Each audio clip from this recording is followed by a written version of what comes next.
Saya Muhammad Fahri, absen 22. Saya Nur Agil Al-Munawar, nomor absen 26. Di sini kami akan menjelaskan tentang kerusuhan Mei 1998. 1998 adalah serangkaian peristiwa kekerasan dan kerusuhan yang terjadi di Indonesia pada bulan Mei tahun 1998. Kerusuhan ini berujung pada jatuhnya Presiden Soeharto setelah lebih dari 30 tahun berkuasa. Selama kerusuhan, terjadi protes besar-besaran, kekerasan rasial terhadap etnis Tionghoa, dan kerusakan fasilitas publik. Kejadian ini menandai awal transisi Indonesia menuju era reformasi. Penyebab terjadinya kerusuhan ini adalah pertama, krisis politik tahun 1998 menjadi puncak dari kemarahan masyarakat dikarenakan pemerintahan Orde Baru dilaksanakan hanya untuk tujuan mempertahankan kekuasaan Soeharto. Pada saat itu pemerintah memperlakukan kehidupan politik yang represif, diantaranya sebagai berikut. 1. Pembatasan kebebasan berpendapat.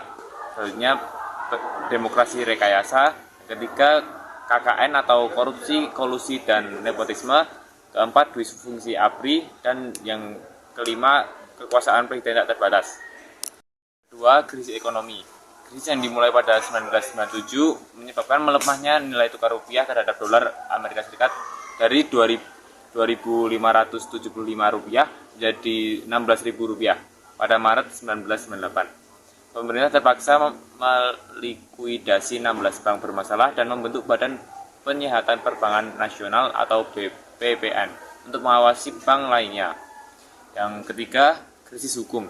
Dalam bidang hukum, pemerintah melakukan intervensi agar peradilan berpihak pada penguasa, bukan keadilan.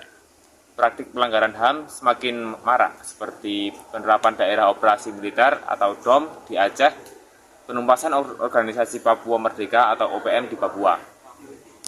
Nomor 4, krisis sosial, krisis ekonomi dan politik memicu ketegangan sosial, termasuk konflik antar etnis dan agama. Sentimen anti-Cina yang meningkat menyebabkan kerusuhan rasial dengan menyebabkan banyak aset dan toko milik warga Tionghoa dibakar. Yang terakhir, krisis kepercayaan. Masyarakat kehilangan kepercayaan terhadap pemerintah yang dianggap tidak mampu menangani berbagai krisis ketidakmampuan Soeharto dalam mengatasi masalah ini memunculkan tuntutan agar ia mundur. Pada akhirnya Soeharto mengundurkan diri setelah 32 tahun berkuasa. Tuntutan Reformasi 1998. Pemuda dan mahasiswa terus bergerak untuk menyuarakan reformasi. Berikut beberapa tuntutan mereka. Yang pertama, suksesi kepemimpinan nasional, yang dimana masyarakat menuntut pengunduran diri Soeharto dan dilakukan pergantian kepemimpinan secara demokratis. Selanjutnya, penghapusan dwifungsi ABRI. Militer diminta untuk tidak lagi ikut campur dalam politik praktis. Yang terakhir, pemberantasan KKN, yaitu masyarakat menuntut agar praktik KKN diberantas secara tuntas. Peristiwa penting pada kerusuhan Mei 1998, yaitu tragedi Trisakti, yang dimana penembakan terhadap mahasiswa di Universitas Trisakti pada 12 Mei 1998.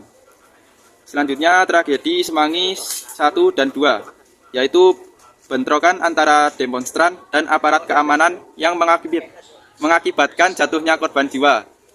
Dilanjutkan pengunduran diri Soeharto, yang pada akhirnya pengunduran diri pada 21 Mei 1998. Akibat dari kerusuhan ini yaitu jatuhnya rezim pada Orde Baru, yaitu kerusuhan Mei 1998 mengakhiri 32 tahun pemerintahan Orde Baru.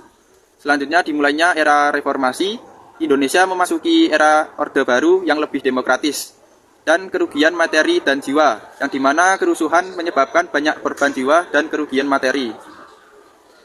Kesimpulan yang dapat diambil yaitu kerusuhan Mei 1998 merupakan tonggak sejarah penting dalam perjalanan bangsa Indonesia, dan peristiwa ini menandai berakhirnya era otoritarisme dan dimulainya era reformasi.